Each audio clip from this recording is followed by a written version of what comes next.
Well, good afternoon, everyone.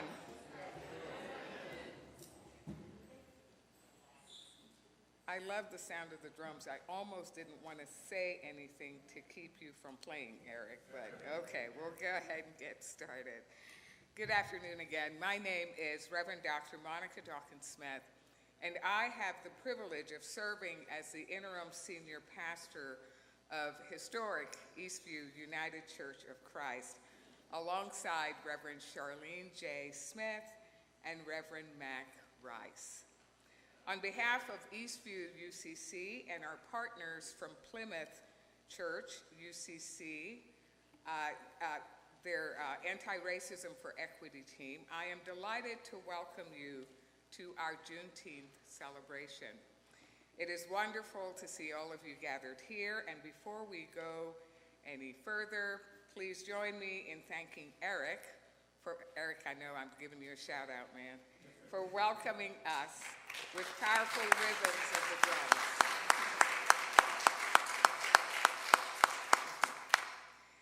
Those drum rhythms connect us to a rich heritage, remind us of the strength and resilience of our ancestors, and call us together in a spirit of joy, remembrance, and liberation.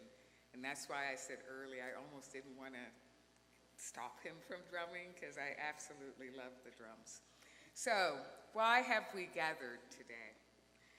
As a congregation, Eastview UCC stands firmly within the legacy of the civil rights movement. Our church was recently recognized by the city of Shaker Heights with a historic landmark designation honoring the visit and ministry of Reverend Dr. Martin Luther King Jr. here in this location in July of 1965. Thank you, Mayor Weiss, for this designation. We appreciate it. And so Juneteenth is part of that same story, a story of faith, a story of freedom, perseverance, and the ongoing pursuit of justice. Today we gather to commemorate June 19, 1865, when enslaved people in Texas finally learned of their freedom more than 2 years after the Emancipation Proclamation had been issued. Juneteenth has become a powerful symbol of liberation and a reminder that freedom delayed is not freedom denied. It is a celebration of the courage, spirituality, determination, and collective strength that sustained Black communities through generations of struggle and hope. As we honor those who came before us, we also recommit ourselves to the work that remains before us, building communities marked by justice, equity, dignity, and opportunity for all.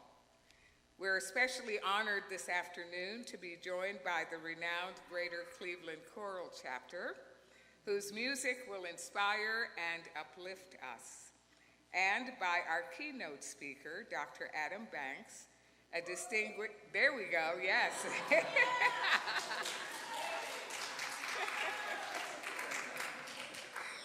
Dr. Banks is a distinguished scholar, author, and professor who will challenge us to reflect deeply on the meaning of freedom, culture, and community in our own time. A few brief logistics for you. Restrooms are located on this level through these doors to the right down the hallway, okay? And following today's program, we invite you to join us in the community room, which is also down that way, where I believe we have 9 vendors here with us who will be sharing their information and products, and also where we will enjoy food, fellowship, and hospitality together. I will tell you that as the vendors were setting up, someone came back and said, "Oh my gosh, I don't think I brought enough money with me today because I'm going to be spending a lot." So that is really good news, and there's some really special items back there for you. A special thank you to all the volunteers who have done the work to get us ready to host you. And thank you for being here with us. We hope you will stay after the program, visit with our vendors, and continue the conversations that help to strengthen our life together as a community. And now, it is my pleasure to invite Mayor David Weiss, Councilwoman Tennille Kaus, and Reverend Dr. Matt Wooster to bring greetings. And Dr. Wooster will also bring an opening prayer. So, Mayor Weiss, you're up first.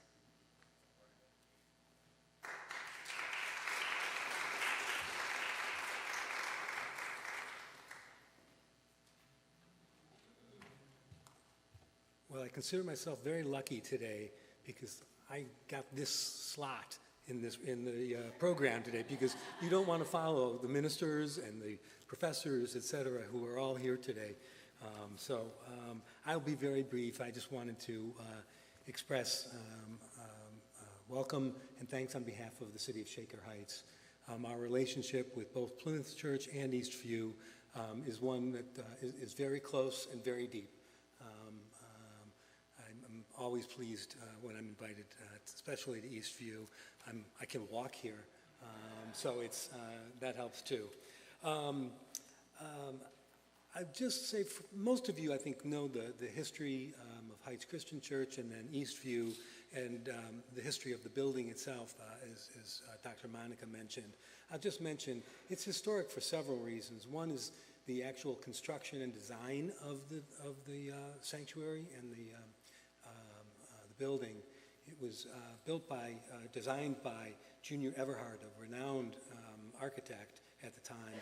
It was built over a period of 30 years with additions added on to the facility to bring it to its beautiful state today. But probably more important these days is that Dr. Martin Luther King did speak here. And it is something that I know the congregation, and we as a city find we're incredibly fortunate to have that kind of a history. Most of you probably know it was a little controversial when he came to speak, and part of the congregation was not anxious to have Dr. King speak in the chapel, but that certainly did not deter him, nor the rest of the congregation. And he spoke on the stairs right outside on the porch.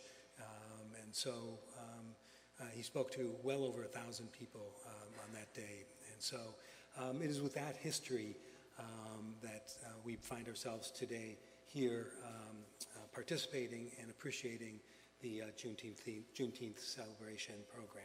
So with that, I will turn it over to my council colleague.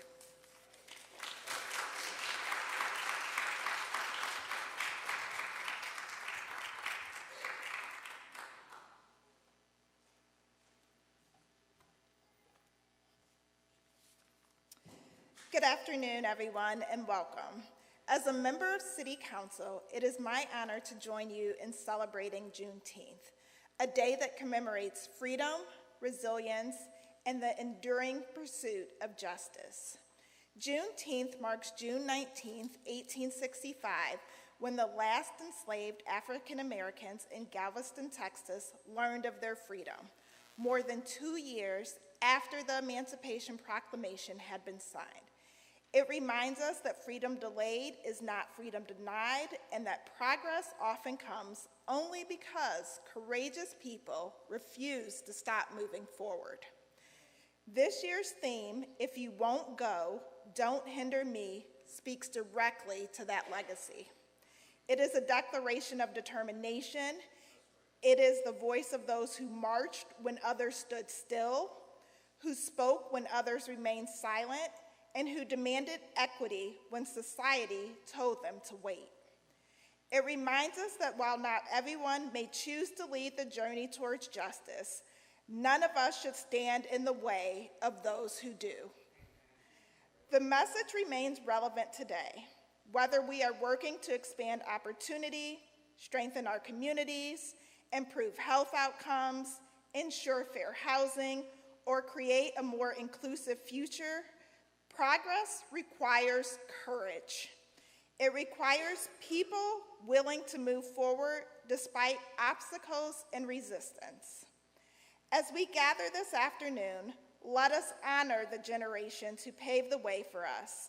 Let us celebrate the achievements of the Black community, and reflect on the work that remains and recommit ourselves to building a future where every person has the freedom and opportunity to thrive. Thank you for being here, and thank you for having me. Thank you for celebrating this important day with all of us, and happy Juneteenth.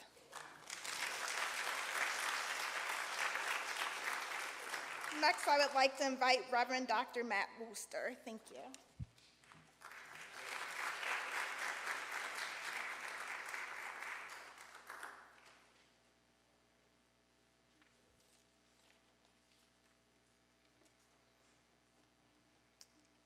I have the honor of serving as senior minister of Plymouth Church of Shaker Heights United Church of Christ, along with Reverend Dylan Shipman, and I give thanks for this opportunity to gather. On behalf of the congregation, we give thanks to Reverend Dr. Monica Dawkins-Smith and the congregation of Eastview, our sibling congregation in the United Church of Christ and in the body of Christ.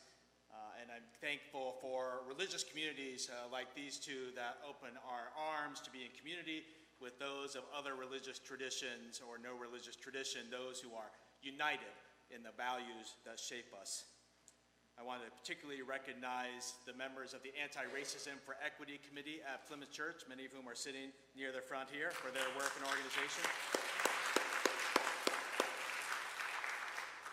And I'm grateful to have Mayor and member of City Council here with us. It's important to be in relationship with our city government and our faith communities. I'm thinking today of a message that the Reverend Dr. William Barber composed 4 years ago for the date of Juneteenth. He talked about Juneteenth as a time to celebrate freedom and the cause of freedom more broadly, but also a reminder of freedom being delayed, though not denied. And in that reminder is the calling to continue the work toward full freedom and dignity, a dismantling of racist systems and structures in this nation's legacy. And I'm reflecting on some history closer to home. Plymouth Church, before it was in Shaker Heights, was founded in downtown Cleveland in the 1850s by a congregation of white people who were interested in a congregation that would be more active and organized in the abolitionist movement and the Underground Railroad. This congregation was active in different locations in Cleveland for about 50 years before closing. And then several years later, the remaining assets became the seed of a new founding of Plymouth Church in Shaker Heights in 1916. In 1925, my predecessor in the office of senior minister participated in a committee of residents, the so-called Protective Association, that worked to establish widespread use of a property deed restriction on the sale of homes. And it was clear that though the restriction did not identify race, that this was only to evade a potential legal barrier, even as that was exactly the practice. We can imagine that other members of the congregation joined that minister in those efforts.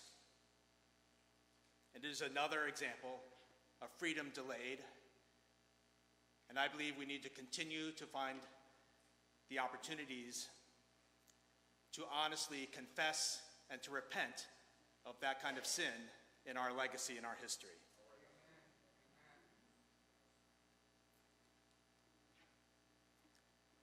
And moving forward, to thank God for the people of our congregation, of other congregations, the people of this city who worked and organized and created change. To give thanks to God for the vision and courage of people in this city and in this nation to continue the work, to do what must be done together so that we may honor the words of the prophet Micah, to do justice, to love kindness, and to walk humbly with our God. Let us pray. O God, your power created the foundations of the universe, and your power is at work in your people to build justice, to bind communities together in love, to raise the songs and shouts of joy and thanksgiving for your good gifts of liberation and freedom made known among us. May your blessing be upon this gathering, upon our neighbors, upon this nation, here in the days of this Juneteenth weekend and every day, until your will is done, on earth as it is in heaven. Amen. We are delighted to welcome back the Greater Cleveland Choral Chapter, founded in 1975. The Greater Cleveland Choral Chapter is one of the oldest and most actively performing gospel choirs in the Greater Cleveland area. We are especially pleased that a few members of Eastview Church have been among their talented singers. Now, I was traveling last year at this time, but I understand they helped to make the inaugural Juneteenth celebration here a memorable occasion, joining us along with their youth and young adult choirs. We are honored to have them return as part of this year's celebration, so please join me in giving a warm welcome to the Greater Cleveland Choral Chapter.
That was fabulous. Give them another round.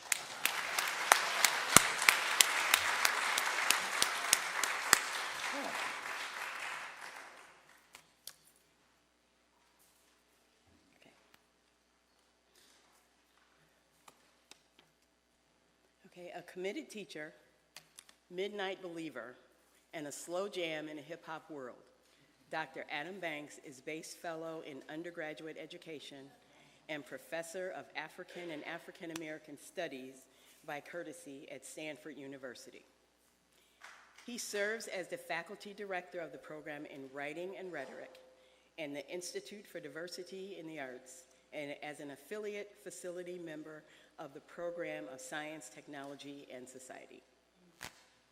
Prior to arriving at Stanford, he served on the faculty of the Department of Writing, Rhetoric, and Digital Studies at the University of Kentucky and the Syracuse University Writing Program. In addition to these academic appointments, he served as the Langston Hughes Visiting Professor of English at the University of Kansas, and jointly with Andrea Lunsford as the inaugural Rocky Gooch Visiting Professors for the Bread Loaf School of English. He's a former national chair on the Conference of College Composition and Communication and the founder of the Smitherman Villanueva Scholarly Writing Retreat, designed for emerging scholars of color working on their first book in areas related to rhetoric, composition, language, and literacy. He is the author of Digital Griots, African American Rhetoric in a Multimedia Age and Race, Rhetoric, and Technology Searching for Higher Ground, which was awarded the Computers and Composition 2007 Best Book Award. His most recent book is a collaborative effort with Keith Gilliard on African American rhetoric, and is currently working on his fourth book under advanced contract with Routledge, titled Black Intranets, Dimensions of African American Digital Rhetoric. Please welcome Dr. Adam Banks.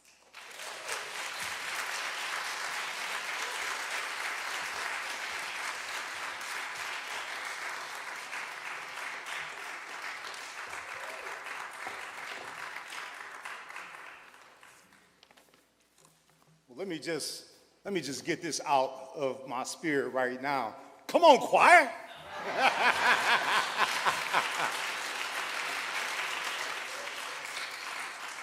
Thank God for your gifts and your voices, and I'm so glad we didn't just get an A and B selection today, but we got to hear from you at length. When you opened with Go Down Moses, that put me in mind of Roberta Flack's flip on that song, Go Up Moses, from her 1972 album, Quiet Fire.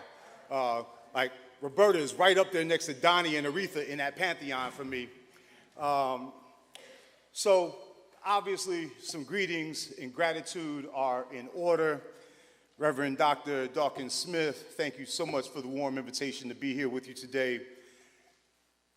Mayor Weiss, Council Member Cowles, Reverend Dr. Matt Wooster, thank you for setting the tone for our day today. And I just want to say, since we are here in Shaker, I actually lived in Shaker a long, long time ago for a little while, that if there is any hope we have in pressing on toward that beloved community that the good Dr. King and so many have called us to, it's going to be Shaker and areas like that in Greater Cleveland that have so much to teach us about how to make it real. For Reverend Dr. Wooster, Reverend Dr. Dawkins Smith, for Plymouth and Eastview here together, I'm grateful for the ongoing and the faithful witness of the United Church of Christ in saying we are going to do the hard work. We are going to face our histories. We are going to put something better together out of this rubble that we find ourselves in. And I'm grateful that within UCC, there's both there's opportunity for us to come together across race, across ethnicity, across so many of the lines that divide us, at the same time without trying to flatten our individual identities in that work. You have wonderful witness in this denomination, and I'm grateful for you.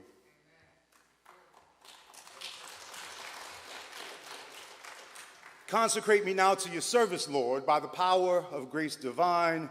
Let my soul look up with a steadfast hope, and my will be lost in thine. I come before you, Eastview. I come before you, Lord, with all my sins, my failings, my flaws, and my doubts, and I ask you to use me anyhow for your glory and for your people in this place as we press on to justice and to liberation. I'm on my way to Freedom Land. I'm on my way to Freedom Land. I'm on my way to Freedom Land.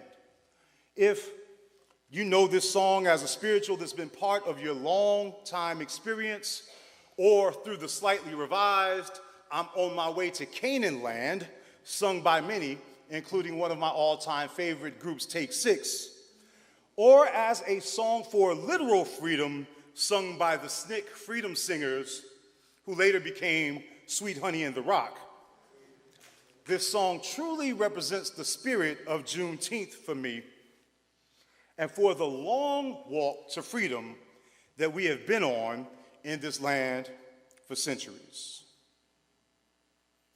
I'm grateful to be here with you as we observe freedom proclaimed and commemorated, celebrate freedom claimed beyond the proclamation, and commit to the long walk that living freedom requires of us.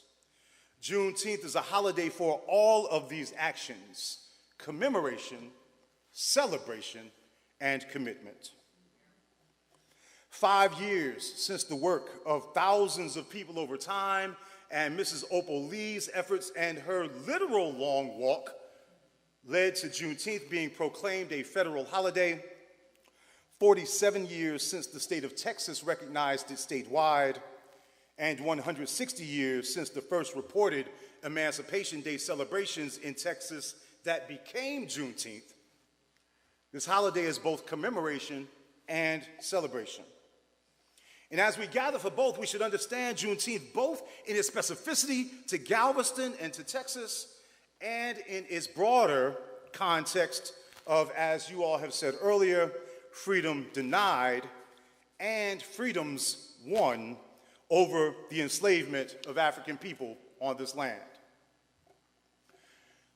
So many times our observances of Juneteenth start and sometimes end with that moment in 1865, General Granger and General Orders Number 3, the proclamation that all enslaved people are to be set free, and end with questions of why does something black people started and maintained need to be a federal holiday? But there's so much between that proclamation and that question that deserves our time and attention today. We have to move beyond, our historians will talk about this as historiography. We have to move beyond individual people and moments and dig deeper into the depths and details of Black history and get into the communities, networks, and long-term commitments that stitch past to present and to futures big enough for all of us. A common version of the story of freedom for enslaved African people in Texas and the former Confederacy goes like this. Enslaved people did not know they were free until General Granger came to Galveston with the proclamation known as General Orders Number 3. That moment is indeed momentous, but that moment is not the whole story. A little bit more of the story is that enslavers in Texas, just like throughout so much of the former, well, in this moment, I don't even know if we can call it former, Confederacy, utterly refused to accept either the Emancipation Proclamation or even the ratification of the 13th Amendment later that year on December 6, 1865. Freedom proclaimed had to be enforced. Words on paper required far more than that paper to become reality. Some more of the real story is that when General Granger arrived in Galveston with that proclamation, Black troops from the U.S. colored troops were already there. A little bit more of the fuller story is that there were also many black soldiers riding in the outfit that General Granger led into Galveston. So part of the story of Juneteenth is that the Emancipation Proclamation and the 13th Amendment needed the weight of military force in that second proclamation 2.5 years later. And a crucial part of the story is the role of black troops in enforcing that second proclamation to make it real. But another important part of the story is that everyday black people, enslaved and free, organized and spread the word themselves through informal networks, through black newspapers, through abolitionist papers, through church groups, and that grapevine that we know so well. Professor Kelly Carter Jackson, the chair of Africana Studies at Wellesley, puts it this way in an article on NPR. She says, all throughout the South, there are networks of communication that black people maintained, and even though the news traveled at different speeds in different places, even before January 1st, 1863, many people knew, understood, and observed the proclamation, which is why we still observe watch night services to this day. So I'm glad some folk know. Now, when it comes to celebrations and commemorations of Juneteenth, I believe we should see this holiday with others in its immediate context, like Watch Night, as I've mentioned, or they used to call it Freedom's Eve services, Decoration Day, the observation begun by black people in Charleston, South Carolina on May 1st, 1865, to honor those who died in combat in the Civil War, that later became what? Memorial Day.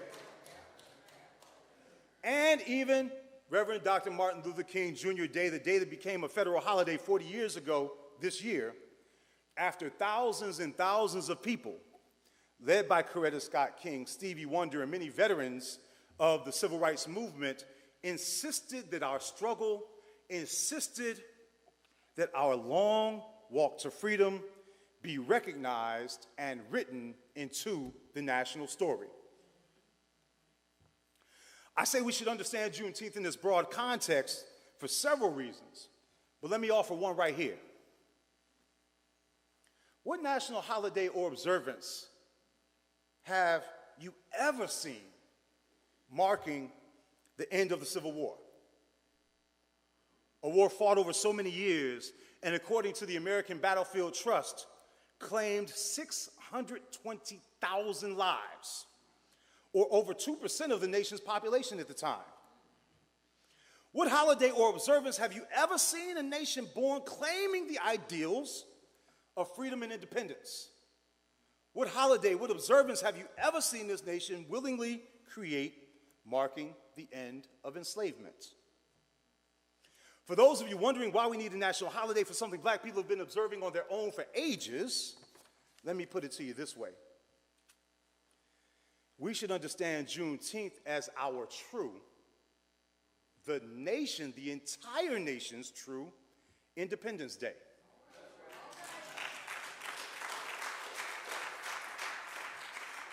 There's a reason many of us see July 4th as just that, July 4th, and a beautiful day to cook out and enjoy family, because this nation has never truly seen black people as being a full part of that independence they celebrate. Many of you know the crucial speech Frederick Douglass gave in Rochester, New York in 1852 when he declared, "This 4th of July is yours, not mine. You may rejoice. I must mourn." The emancipation of black people, including federal acts like the Emancipation Proclamation, the 13th Amendment, and General Orders Number 3, and the ways that black soldiers and everyday black people claimed that freedom for themselves and made it real, both with and without federal action, is worthy of observance and celebration by everyone, because those acts gave this nation a chance. And given our moment right now, I'm going to say that again, a chance to truly become a nation, to truly become free.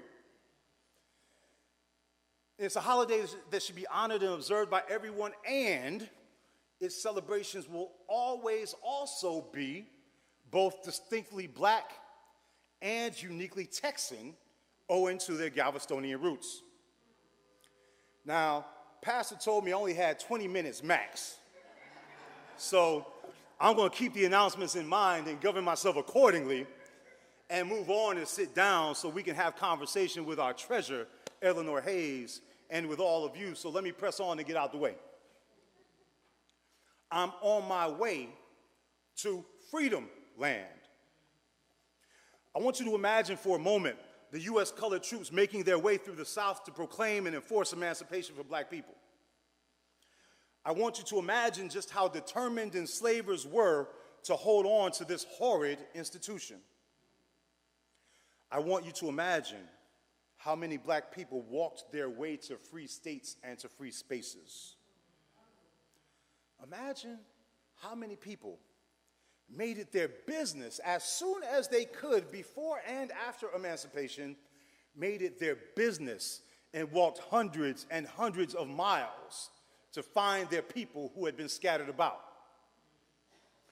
Imagine and consider how the first and a half thing they did as they found their people and after they found their people was to build schools so they could educate themselves and give meaning to that freedom. And in that context, please, if you will, imagine Mrs. Opal Lee walking 1,400 miles in a symbolic walk to Washington, D.C. to demand that the nation recognize the emancipation of Black people as a core part of its history, as a core part of our collective consciousness with a national holiday. The walk to freedom, the road to freedom has always been long. It has always been arduous, and it continues to be, even as we observe and celebrate emancipation and work for liberation today. Please do not be deceived, friends. We are still on that long walk to freedom.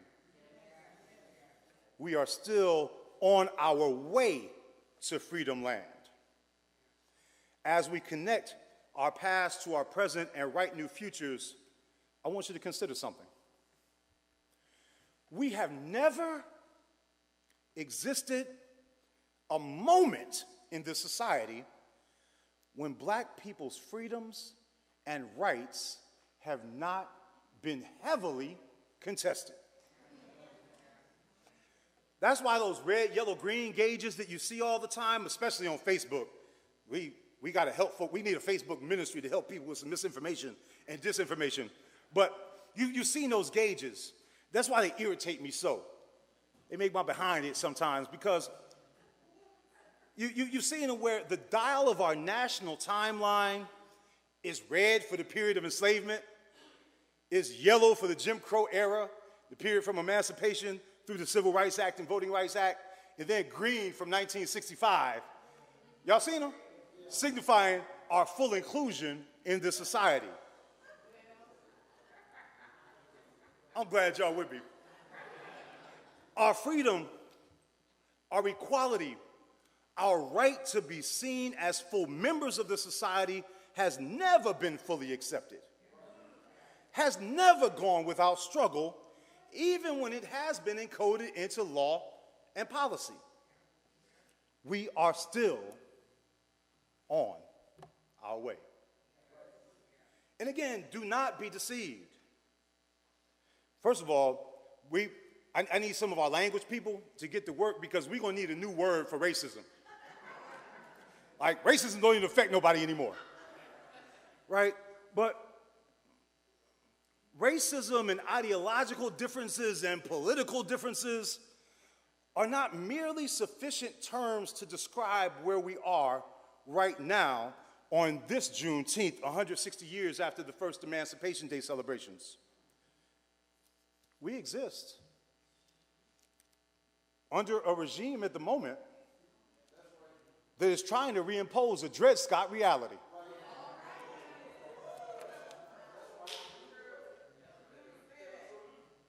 We exist in a moment when a significant portion of this country's citizens and corporations, oh my bad, corporations are people too, according to the Supreme Court, have hijacked its political machinery to wage war on black people, as well as on immigrants, on women, on our queer family, on working people, and one of the things that seems a little different about this moment but isn't different, even on white people who dare oppose it. When I opened up the school year for our lecturers in the program in writing and rhetoric, I told them that not only is the world on fire right now, but we're being expected to shake hands and make nice with the arsonists. And please understand, this era we're in, this attempt to take us back to a Dred Scott reality, is the result of decades of planning. It ain't just group. And billions of dollars spent in building and executing those plans. The societies, the think tanks, the disingenuous language manipulation, the strategies, the tactics, the bought and paid for politicians, the bought media ecosystems. What y'all think apartheid Clyde, Elon Musk was doing with that $44 billion for Twitter. We saw the same thing with CBS. This is why 60 Minutes is in the toilet now. Right? The paid actors, the book banners, and the bots. To bring this back around, there is no point, Doc, in the last 60 years when our humanity and our right to full democratic citizenship have not been under thorough, well-funded attack. This is not an ugly moment in a season of progress. Remember, everyone, this is not who we are. You all know better. Yes, it is. This is who we are and who we've always been. And this is a moment and a place where a large part of the population and significant numbers of people with medium, large, and huge amounts of money deciding that there is no way in hell that they will let the victories of the civil rights era stand. As Angela Davis reminds us with a really important book from a few years ago, these all remind us that freedom is a constant struggle.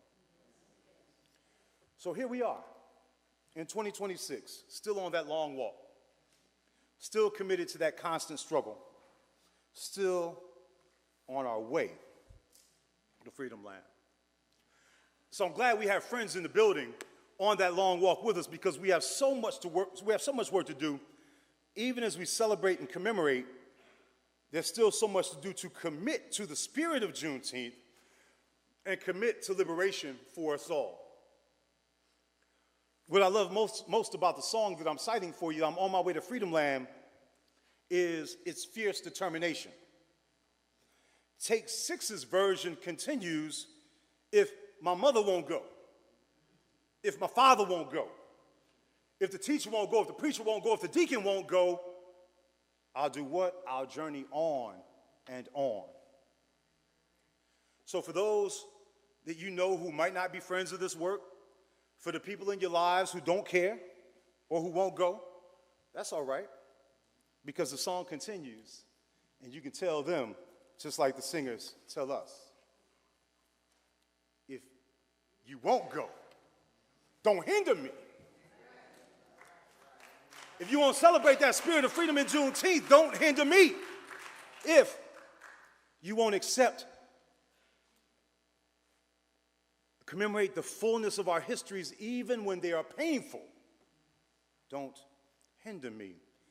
If you won't accept Black history, including our full freedom as fully American history, don't hinder me.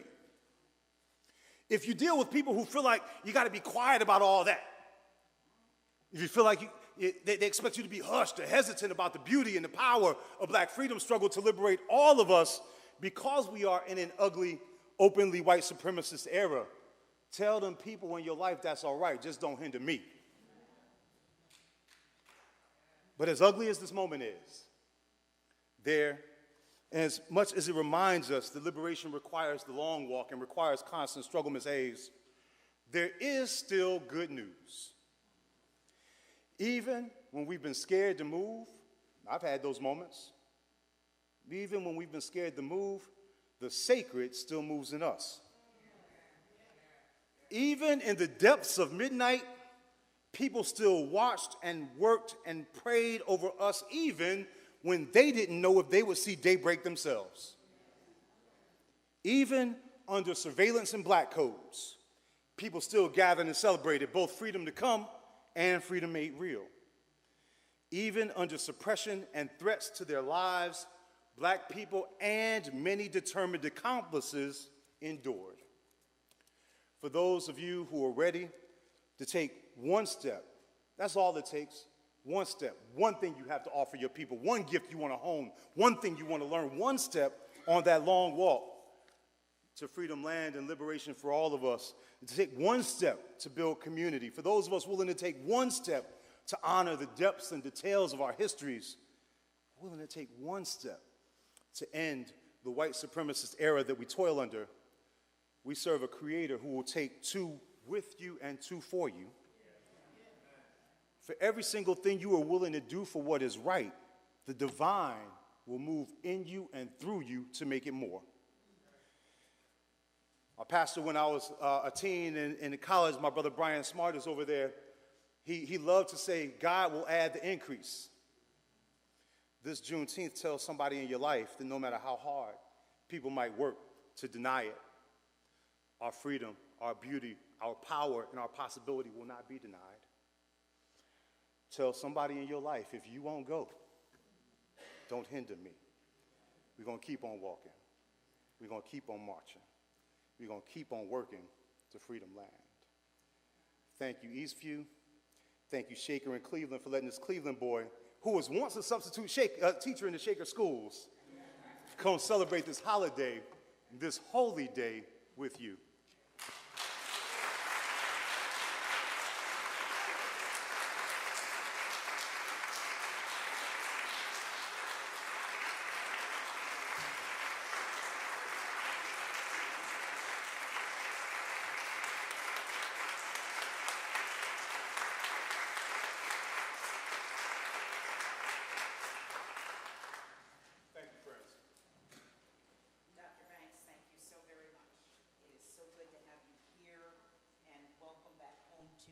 Shaker and to everyone who is here.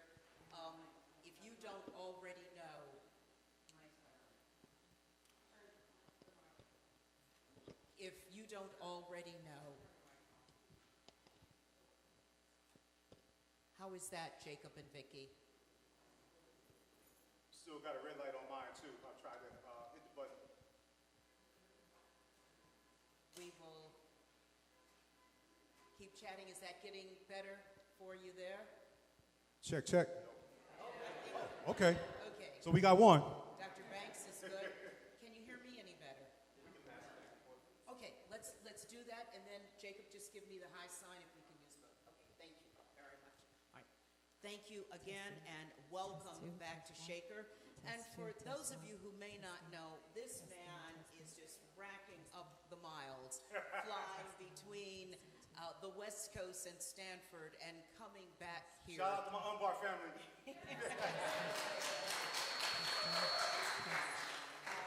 He travels with the fan club. I think you all ought to plan a trip maybe out to Stanford sometime too. I'm sure that everybody would enjoy that. I'm Eleanor Hayes, Eastview UCC longtime member, grew up in Shaker Heights, and I cannot tell you how good it made me feel for you to touch on the reasons I'm sitting here in this church. My mom is here, and we can say over 50 years that we've been a part of this denomination because it's the social justice, it is the strive for racial justice, which is why we are here and the sanctuary is filled today. There is so much that we want to have a chance to talk about. And ladies and gentlemen, you also will have a chance to ask some questions of Dr. Banks too. But I'm going to get it started with some thoughts. Thank you very much. We appreciate that. Thank you. Shout out to the sound and the multimedia ministry. Yes, yes, yes. We do have the technology. I want to get it started with reminding us that this Juneteenth Day, 2026, is like no other. Because you know what happened in Chicago yesterday? A nearly $1 billion presidential center was opened in honor of our first Black president. And he said that he wanted it to be a living center, a center for the people, not just looking back, but looking forward and looking into where we are. So let me ask you this, Dr. Banks, with what you've talked about. You talked about Opal Lee. You talked about Frederick Douglass. You talked about the Black patriots who were a part of delivering the message in Texas so many years ago. Do you think we too often wait on a single individual to lead us to where we need to be? Wow, that's a powerful question, and I think the answer has some layers to it. Sometimes I think we do because we all live in our own individual day-to-day lives, and so much of what we honor when we look back at the people and the organizations that have worked to deliver us, that work comes to the surface after the fact. Either after a major moment or breakthrough, unfortunately, sometimes after people are, no longer with us. And so I'm convinced that we have pockets of people who are doing the work in so many creative ways that we don't quite see at the moment. And I do think it is possible, and it happens where we wait for things to emerge enough so that we can kind of see it and see that it's actually happening so that we can offer whatever we have, right? And so I think we have to break through that some, as your question implies. And we have to look for the builders who are in our midst also, because they are there. So speaking of builders in our midst, we of course know that we, Cleveland and Shaker, the home of the Stokes brothers, for example, of Carl, first mayor of a Black mayor of a major American city. So as you, from your vantage point, think of Cleveland and Shaker and how we've contributed to the movement, how much stock do you put in us having a responsibility to continue carrying that torch? We do have that responsibility, and we in Cleveland and greater Cleveland have something unique to say to the world on these issues. And that's where that responsibility grows for me. So for example, and I'm not referencing Bone Thugs and Harmony when I say this, but Cleveland was once known as the crossroads on the Underground Railroad, right? Partially to get across the water to Canada, partially to get over to western cities and states. And so Cleveland's role in physically, literally getting people free has been there from the beginning, right? And so it's continued in unique ways through every era in our history. Even when I was mentioning Shaker really doing important work to help people live together in peace and community through very fractious times. So I do think we have that responsibility. I do think that the Stokes brothers are an important part of that. My encouragement comes with a caution. So I've got a dear friend and brother named Leonard Moore, who's at the University of Texas, and he wrote his dissertation years ago about Cleveland in the wake of the Stokes brothers' victories. And what he writes in the book that his dissertation became is that we lost a lot of our organizing power, and we lost a lot of our collective power, especially after Carl Stokes' election, because we had a lot more faith in what we could do through electoral politics than maybe we should have. So a lot of our grassroots organizations kind of faded a little bit, right? And so this is a moment where I think it's time to re-energize the stuff that happens out of public view, the stuff that happens on the grassroots, to organize. There's another milestone, of course, our 250th national recognition, the birthday the centennial. It's not what I don't think our founding fathers had in mind. It's not what our black mothers and fathers founding had in mind, or our Native American brothers. That's right. Yep. This is not where we thought that we would be. Keeping that in mind, how do we pivot and move forward? Yeah, so, and my pause and my breath are because I want to give brief answers because, out of respect for the work our host has done and for all of you. Fortunately, I really do believe that this particular political project is going to crash and burn. It is going to implode for a lot of reasons. Maybe we can talk about that more later. Getting towards, since you mentioned the Obama Center, our president and our forever First Lady. First of all, how many of you watched her speech, right? Forever First Lady. I don't care who else holds the seat. All right, but to get to a response to your question, I believe that turning the tide is going to happen in not millions on election day, even though we need that too. It's going to happen in pockets of 10 and 50 and 100 and 15 over here. I believe that part of how we get to where you're trying to get us, where we don't have algae in the reflecting pool, metaphor, is by reinvesting in third spaces, reinvesting in the idea of public goods, right? And it's going to be in very small level organizing, which we can then stitch together. Well said, thank you.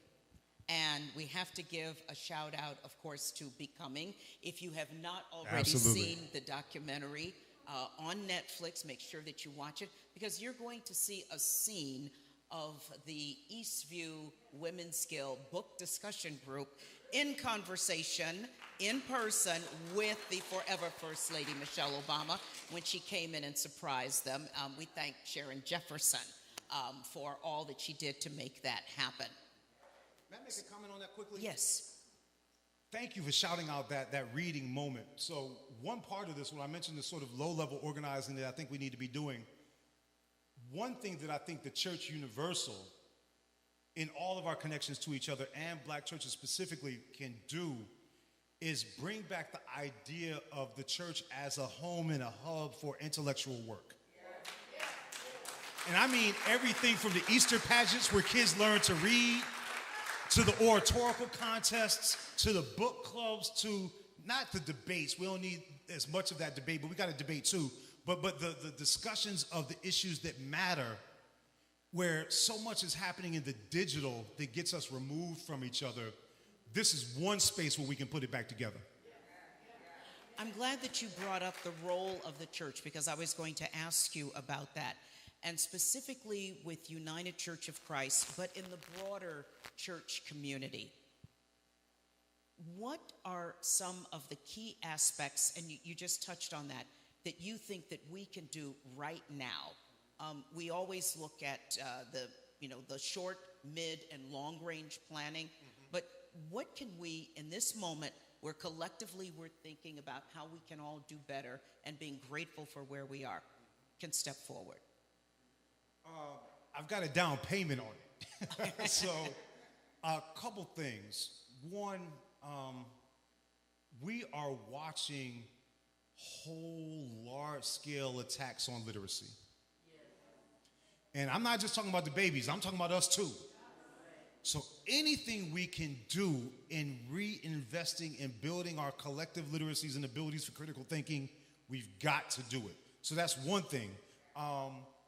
Another thing, given this digitally mediated world that we live in, I'm going to shout out your Shaker homeboy and Trinity United Church of Christ pastor, Trey, Reverend Otis Moss III. One of the beautiful things he does in his teaching and his ministry is that 5 Good Minutes series, right? Well, he'll take a complicated question or an historical thing or something in our current events, and he's going to give you something that can empower the people, not only in 5 minutes because of our attention spans, but it's easily shareable. You can drop it in the group chat. You can put it on your Facebook. You can put it in the groups that you occupy. You can put it on Instagram. You can watch it on YouTube. So we can leverage the fact that there's a platform here to continue the education of people beyond these walls. And when we can do it in short bursts that are intelligible to people and easily shareable, that's one thing that kind of helps put the physical, what we used to say IRL, and the digital life together in ways that can reach people and touch people. I think that often when we're trying to talk about history and how we can do better, improve, advance, we find that certain generations receive information or may be more acceptable to it than others. So let's talk about our younger people, some of whom we have here today. How do we reach them? See how they reach us? And what I mean by that, we can't communicate with anybody we're not willing to listen to. We can't lead if we're not willing to be led. And so we kind of get programmed with so many narratives. Our young people don't do, our young people don't know, they don't do this, they don't do that. We losing recipes, right? And we are losing recipes. And some of those statements are true.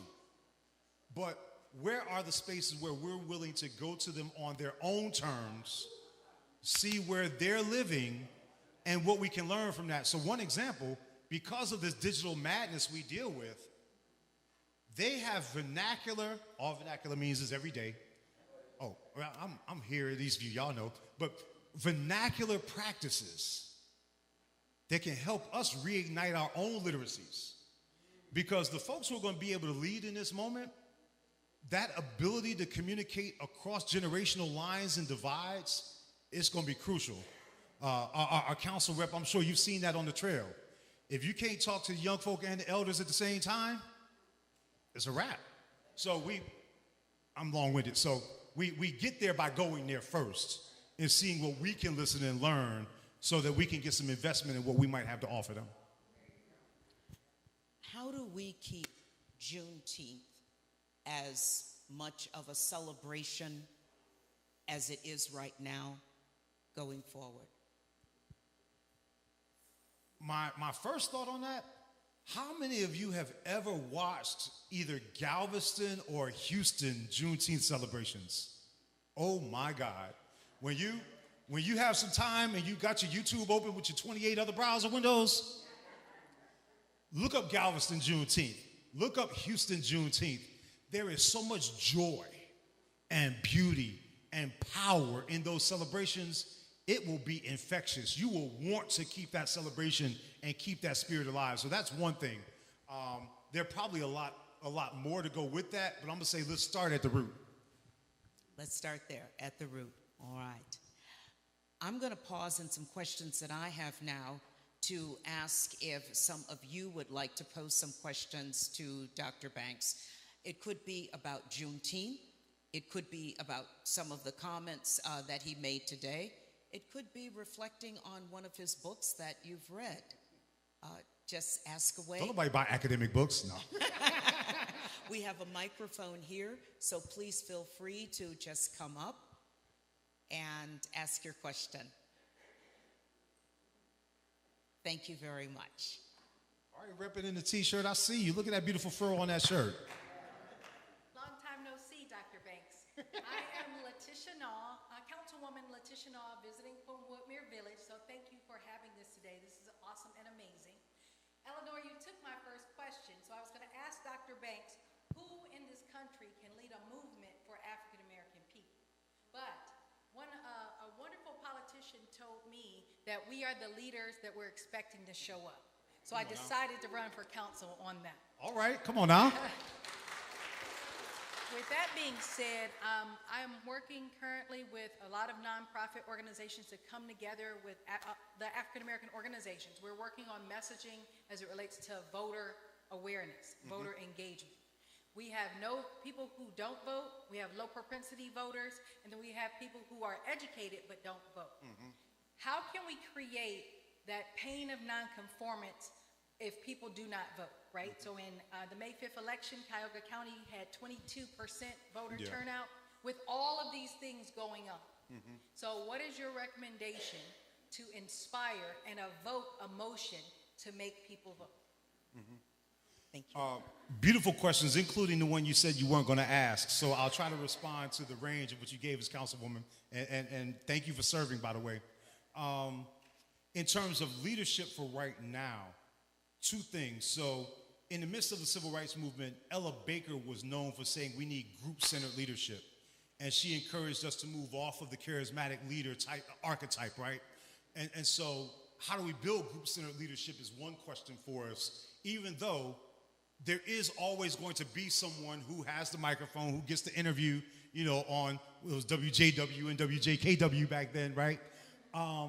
So we have to kind of have a both-and strategy there, right? So people who can build capacity of groups, even though there will also be someone who gets to speak, right? If I were trying to learn for how to do that type of leadership, somebody I would be watching so carefully, listening to every speech and looking at every action that they've been doing over decades is Reverend Barber in the Moral Mondays movement that started from North Carolina and is now national. Because he and his comrades have built a truly coalitional movement, but one that also comes deep out of the wells of democracy that our ancestors have dug deep. So it's the both and there, and I love what he and his folks have built there. Your question about voting empowerment among the recalcitrant or the resistant, my first response is going to be one that might not seem to fit the moment, because we have to build approaches for long-term political education. Of course, I understand why we gather in the moment when it matters, because something's on the line with the election. But if we're trying to build for folks who have been resisting elections over cycles, building reasons that they're willing to shake that off and reinvest is going to take time, right? And so models for long-term political education that's about how to access what we have when folk are elected and to build campaigns that work, even among folks who have been stubborn, crucial. And I told you I'm long-winded. I'm sorry. I'm going to hush after this because many of you have better answers than I do on this. My last thing, though. So during the Harris campaign, brothers called a lot of heck. Some of it justified, some of it I think a little harsh, because I'm not talking about the ones who were being misogynistic against their own sister. I'm not talking about that. I'm talking about the folks who've been opting out for a long time. If we want to reach somebody, we have to take where they are seriously, no matter how vehemently I might disagree with it. And what happens is, for the folks who've been opting out, we can be just as dismissive of them and what fed that as we might feel they're being when they won't vote, right? Our ancestors died for this. Our people are putting blood on the line right now for this. How can you not see it? And so how do we approach that with a little bit more empathy to be able to build room for a real two-way conversation is going to be part of that, in my view. And that's fair. And I just was going to state, so I come from corporate manufacturing. So I've been worked for Amazon, Coca-Cola. I am looking to put together a corporate business strategy for empowering voters. All right, different now. model, right? Efficiency model, profitability model. And our profit is being able to win as a people. And then secondly, putting together a civics class. So I may reach out to you for some advice on that, because bringing back the old civics class but making it fun with millennials and Gen Z, I believe is the way. So thank you so much. Necessary, and thank you for your work. Thank you for your question. Please feel free to come right up to the microphone if you have a question, and we'll make sure to acknowledge you. Dr. Banks, we talked about centering action through the church. We talked about centering action through political strength. Let's talk about the family. Juneteenth for many is a family celebration. And oftentimes when we see something, whether it's good or not so good, I think our judgment is we wonder about that personal family background. So tell us your thoughts about having some family discussion in regards to how we need to advance as Black people and as a community at large. That's complicated because family's complicated. You know, some of you know from painful experience, some topics you ain't getting into at Thanksgiving, right? And matter of fact, some of you have probably said something to your own family members, something like, if you won't go, don't get in my way, don't hinder me, right? So family's complicated. We all have a lot of different joys and pains in family contexts. My thought about your question, if you're talking about a family context where you don't have these discussions regularly and you're trying to build it, you don't, look, I would love to run a half marathon one day. I need to couch to 5K first. And so my point here is that, you know, we build that capacity step by step. A regular meal and some discussion that we can all enjoy is probably the first step to be able to build the capacity to hear each other, to be able to take on the tougher topics, right? And so those small individual steps matter is the first thing that comes to mind about your question. Now, if you're in a family context where, hey, you all get it in, and you can disagree and hear each other and still lead with that love, then you ready for some of the deeper waters, right? And so what are people reading together? Are you watching and listening to some of these speeches together? Are you actually taking up items that are going to be before council next week, you know, to think them through together, right? Or do you have a chance to enlarge your circle? You've got this healthy dynamic in your family dialogue. Maybe we can invite one or two people in, you know, to expand that circle so that we can expand that impact. So those are a couple of things. We are reminded each time we come into this building, and our guests are reminded too, that Dr. King, a little over 60 years ago, was right out there on the porch speaking. And essentially, as to paraphrase, what I've heard is when he got here and they said, you can't come in, it was like, no problem, you've got a porch. Imagine Dr. Banks and Dr. Martin Luther King Jr. are having a conversation. And Martin says to Adam, what have your people done since I left? What would you say? Well, first off, I hope that conversation is taking place at Lancers, where I heard he used to like to shoot pool. I hope we have it over a purse dinner, you know, because I got in some of those last few years at Lancer before. I was actually driving up Carnegie the night it burned. I was so hurt.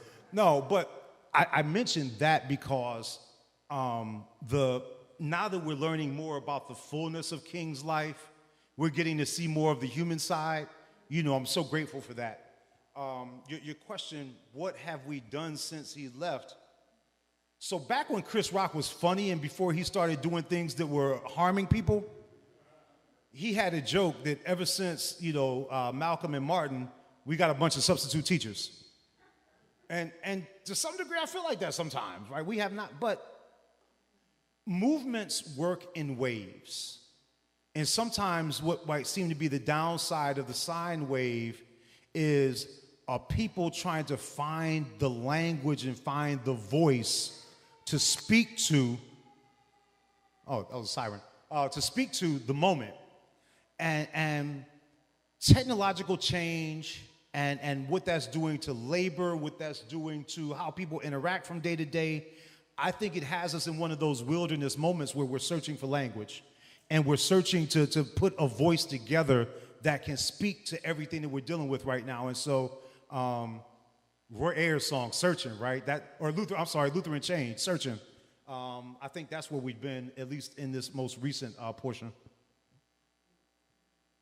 As you think back, think of today, and you look forward, when we talked about organizations and the member of council was also talking about an organization, and you were mentioning Reverend Barber, are there some organizations that you think we need to focus on additionally as far as providing support for how we can advance as a people? I would love to hear from a lot of you on that, because I know you're connected to so many organizations locally, and I'm splitting my time so I don't feel as connected as I would like to. There are a lot of digital justice initiatives that are out there. There's so much that's happening so fast.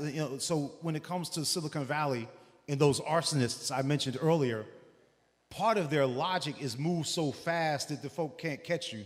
The people who would try to write policy, the people who would try to put some meaningful restrictions.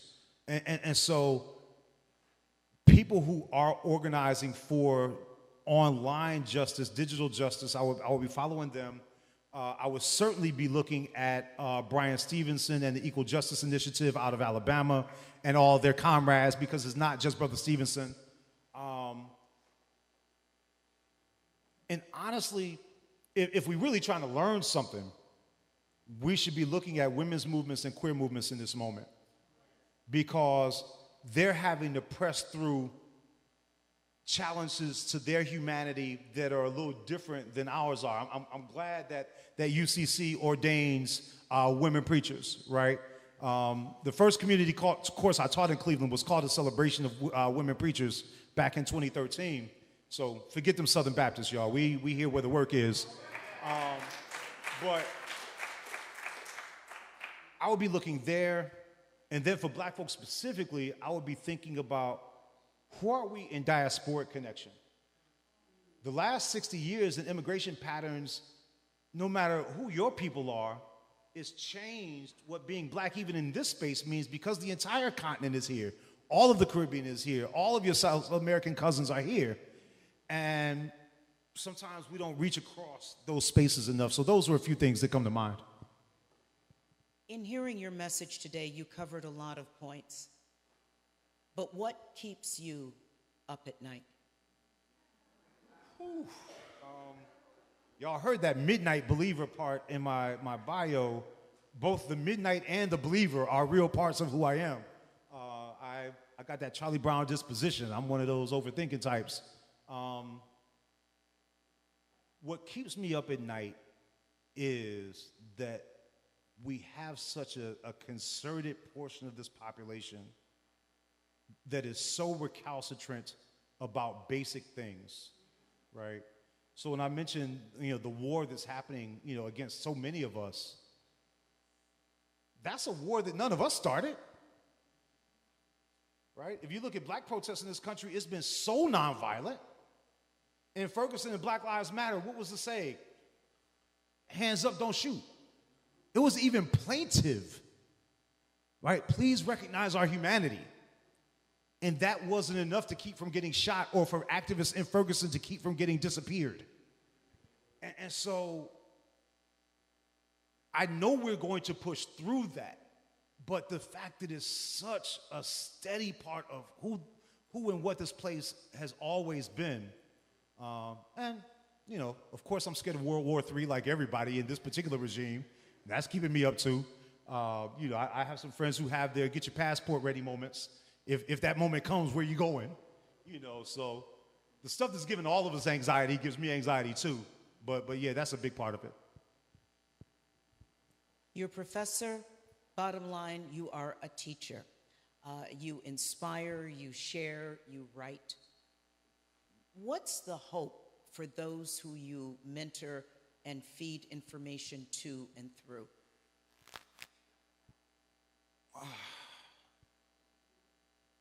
I'll try to boil this down to two things. Some of the folks here know I love funk music. And so, like Boosie Collins said, ain't nothing good unless you play with it. So that we keep a spirit of play alive in even the most serious work. And I mentioned intergenerational dialogue earlier. I'm going to call it middle school. Not just because they used to send me to the middle school when I was a sub up the street, but I talk about it this way. Remember we used to talk about old school and new school? And what I try to help the students know is we need thinkers and leaders who can connect the two. that if you're talking to some 8-year-olds or 15-year-olds, or you're building community with some 20-year-olds, that you could connect where we've been to where they are in meaningful ways. And if you're talking to elders and grown folks, you could take what these babies are doing that we want to dismiss as they don't know and actually make that meaningful in terms of what they've seen and witnessed. So, got to play with it, and middle school. Those are two of my kind of most consistent messages with the young folk I get to work with. We celebrate Dr. King's birthday as a National Day of Service in January. Juneteenth Day is now a federal holiday, which we observe June 19th. As a historian, is there any other holiday that recognizes significant Black contributions that we need to put on the table? Oh, okay. I'm glad we got to the put on the table part. Because I was like, no, don't have any.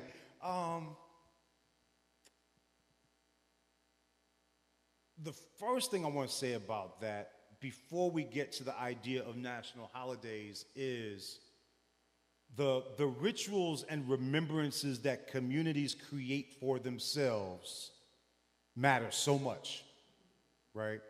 So what does that look like in Shaker? What does that look like in Cleveland? I have a brother, a dear friend of mine, Daniel Gray Kantar, who's an artist and a kind of community strategist. He's been writing a series about sacred spaces, not as they're defined by a landmarks office in some city, government, not by a church or an historical society, but what people in local community decide for themselves is sacred. And I feel the same about holidays and what Toni Morrison would call rememory, that where we do that in our pockets matters a great deal. And so I would want to start there. National, I think there should be hemispheric celebrations of Haiti's independence. I think there should be a national day for those who are so inclined for both W.E.B. Du Bois and Shirley Graham Du Bois. Like those legacies of long-term work for us, right? So those are two that immediately come to mind. Well, I can tell you that as an alum of Oberlin College, Shirley Graham Du Bois was there, and Toni Morrison, of course, has been recognized greatly in Oberlin, Lorain County, and Cleveland for all of her contributions.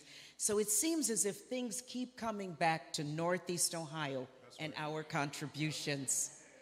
And shout out to the month of Morrison that's been happening here, by the way. That's been beautiful. Yes. Your question, please. So I was sitting there trying to figure out whether or not I should ask it, but I figured that I'm here for a reason. So I've often heard that the opposite of love is hate. Someone else said it was the opposite of love is indifference. Yeah. So if that's true, I've often said that Black people must have so much going for us that we don't know. Because when you consider our history of being oppressed, now the vote again. Right. So what is it that we need to know about ourselves that we're missing? Well, first of all, family, thank you for the question. Cornel West once said at the start of a lecture that when you see a Black person just walking down the street, they deserve a standing ovation because of everything it takes to endure this place, and we still do it with love and joy and hope for what this place can be. That we've kept faith with the possibility in a place that has not reciprocated it, right? And so I'm starting there because we can be hard on ourselves sometimes. We can be hard on each other sometimes, right? And so sometimes that being hard can come from a place of love, but it can be so judgmental. And if we can pull back from some of that harshness, even if we don't intend it as being harsh, and we can kind of interact with each other out of the sense of the walking miracles and the walking instances of the divine that we are, I think it becomes possible to move differently, organize differently, and work together differently. Thank you very much for that question. Dr. Monica? Yes, thank you. as we're walking towards the future together, what do you see, and you probably know this question was coming, what do you see as the pros and cons of allyship? The pros, when people commit to it. The cons, when people perform it. Y'all remember that safety pin moment some years ago? People wearing safety pins to say, "You're safe here with me." Man, them safety pins disappear real quick. And even in the conversations we had after the murder of George Floyd, and obviously there are many people we need to name in that long list, like Sandra Bland and so many more, Mike Brown, we could take it back. Two things were just alarming and amazing and stupefying to me.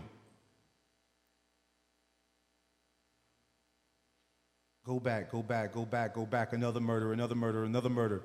George Floyd is the one that wakes y'all up? George Floyd is the one that makes y'all say we need a reckoning? And then on the other side of that, because it's a very small bookend, we see how quick that faded under even the slightest pressure when the political order changed. And I had to deal with this out there where I work with them, with them folk. They were all hiring CDOs, chief diversity officers, who didn't have budget, who didn't have hiring authority, who didn't have, so when people do commit to allyship, what are they committing to? Where does that commitment come from? And, like New Edition said, can you stand the rain? What happens when the pressure comes? Because it's coming. Okay, last thing on this. One place we can look, I mentioned Reverend Barber in the Moral Mondays movement and what it's become for some examples of allyship and I used the word accomplices earlier, that work. We can also look at how SNCC tried to deal with that. And that was layered. It was difficult and things succeeded.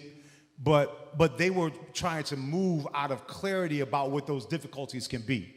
So I would look in both of those directions for how we can think about allyship and accomplices in this moment. Thank you. Thank you, Dr. Monica. Good afternoon. Good afternoon. All right, baritone, come on. My name is Joffrey Black, and I am a UCC minister and served as general minister and president of the United Church of Christ. All right, now come on, leadership. And I just wanted to voice my appreciation for your thoughtfulness and the breadth of the many comments. I had so many things I could dialogue with you about. But as I listened to you, I thought about the many people, and there are many, who have pretty much given up on the United States. Yeah. And after the last election, I've had several friends who left. Mm-hmm. And I'd like to, and I'm in conversation with them, but I'd like to hear what a conversation you might have with a friend who said, United States, there's nothing there for me. I've had it, I'm gone, and I invite you to join me. What's your response? What the plane tickets looking like? No, I really appreciate the question, and it's such a serious one over our entire history. So, many of you know the history of Liberia. It wasn't just that certain folk were trying to get us up out of here, but there were many black people who were saying, yeah, it's time to build somewhere else. And every era in our history has had a version of that question. It's every bit as much a part of the debate as, sustained nonviolent struggle or resistance. So it's one of those things that's always there. What my individual way through it would probably be, and I'm kind of trying to guess at what's in my own head right now. I think about black writers and activists across, especially the middle 20th century, who broke up out of here, but maybe they weren't full expats. First of all, I would love to go do the Black Paris tour where all of our writers were, and all the small towns that people like James Baldwin and Josephine Baker and them were living in. But not just because of the is it time to get up out of here question, but also because the world is so much smaller. What does it mean to be a citizen of the world in this moment? Even if this nation is still our home and we deserve for it to be fully ours, you know, some people are building schools in Ghana and South Africa. Some people are doing really important work in the Caribbean as partners, not as we going in because we know all the things, right? So that's a little bit of the conversation that would play out in my head. So thank you for the question, brother. As we think about what we can do communally, we know that what has worked in Shaker Heights, Cleveland Heights, and other communities as well, is when like-minded people come together. And for many of us in this community, that has meant black and white for the great part. So let's speak now to our white brothers and sisters and about the need to continue that conversation. So, one element of this that I think is important is actually charting the people and the moments that have really been about cross-ethnic and cross-racial solidarity, that's been about true solidarity. We need a fuller telling of that story specific to Shaker and then in the broad national moment, right? So, and that's something that individual neighborhood groups and church groups and societies can do. What I would want to say to white friends and colleagues in this moment is, especially if you're aligned with racial justice, whatever you might feel about your actions in this era or not, it is and it will be hard on you. They called friends of black folks N-word lovers for a reason, and targeted violence on those white folk for a reason. And so there are costs. It is difficult. And as many people would say, they found community and love in those connections too, right? And so there's both the pain and the possibility, just like is there for so many of our other groups in this society. And being clear-eyed about that might help alliances to form that don't wilt so easily when pressure comes. Yeah. Thank you. And we're going to let Sharon Jefferson have our last question from the audience. Hi. Hello. I'm not asking something we already discussed. But the Knicks won the championship. And the owner accepted an invitation from Donald Trump to visit him at the White House. Mm-hmm. Do you think they should go? And if they do decide to go, what do you think the ramifications of that would be? And if they don't decide to go, what do you think? Yeah. Well, first of all, go New York, go New York, go. Like I'm happy the Knicks won, even though they beat our beloved Cavs, right? Because I saw the joy, I saw the elation in Cleveland 10 years ago, and what a beautiful thing it was, right? So for a city like New York to be able to share in that, especially given everything they've gone through, it's been so beautiful to see. And shout out to Mayor Mamdani. Talk about somebody who just seems to get it. But let me get to your actual question. James Dolan going James Dolan. That's just who he is. That's just what he do. To try to actually answer your question, I would vocally and in other ways support any player who decides he ain't going, first and foremost. Secondly, though, the heart of your question is something that black folks have to endure at every stage of our existence. We have to kind of suck it up and bear it for some greater good under so many circumstances. That might mean showing up to a work event you don't want to go to because you deal with them folk during the day, and that's enough. And so I'm saying that to say that for those who go, I understand what some of those reasons might be, even if in their souls they're saying, I don't stand for anything that's happening under this regime, right? So those are some of the layers I would bring to that. Thank you too. very much, Sharon, for your question. And thank you, each and every one, for your attention, thoughts, comments, and questions. And Dr. Banks, thank you so much for what you've shared today. You're such a wonderful interlocutor. Our treasure, y'all, Eleanor Hayes. Thank you. Thank you so much. And thanks to all of you for being such a warm audience today. I really appreciate it. And before we turn the microphone over to Joanne Hall of Plymouth UCC, something that is happening in just a few days, probably before the next time you see Dr. Banks, he's going to have a birthday. So can we please give a shout out to him? Happy birthday, sir. Okay, there you go. From all of us. All right. Thank Joanne? you, Eastview and Plymouth, and my Unbar family and friends. Thank you.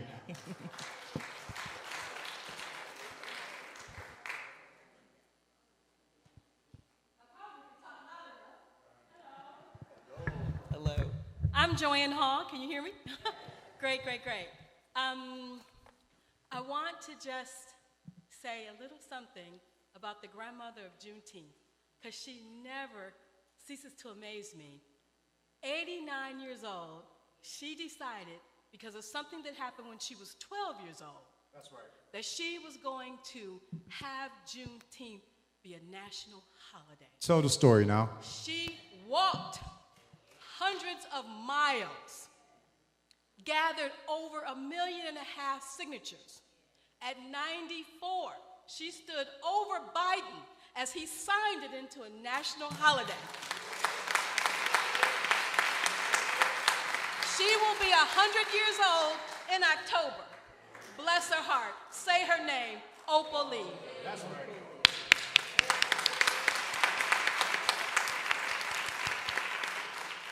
I want to thank the Juneteenth Committee of Eastview.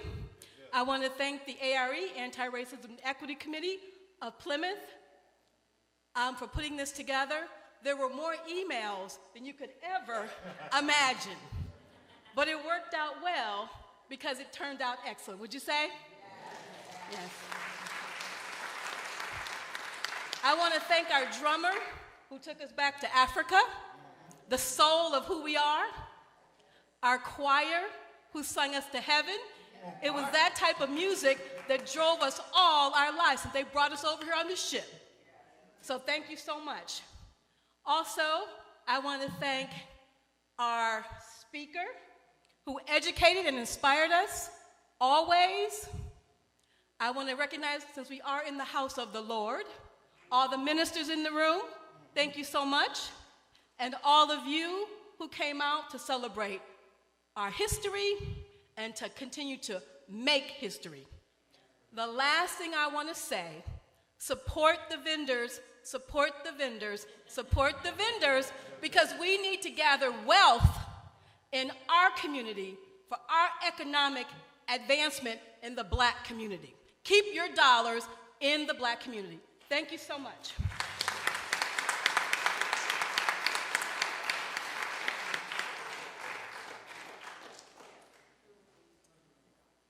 Again, thank you all for coming, and Dr. Banks, just awesome, absolutely awesome, so thank you.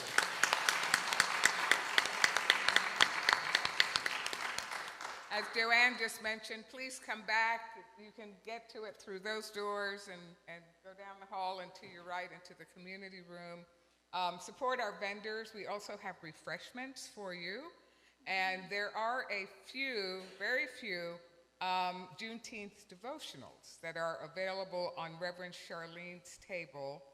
And here at Eastview in June, we are extremely busy. We have another speaker next Saturday who's going to be talking about AI, artificial intelligence. So you're welcome to come back and join us next Saturday, 10 o'clock, I think is when we start. Okay, yeah.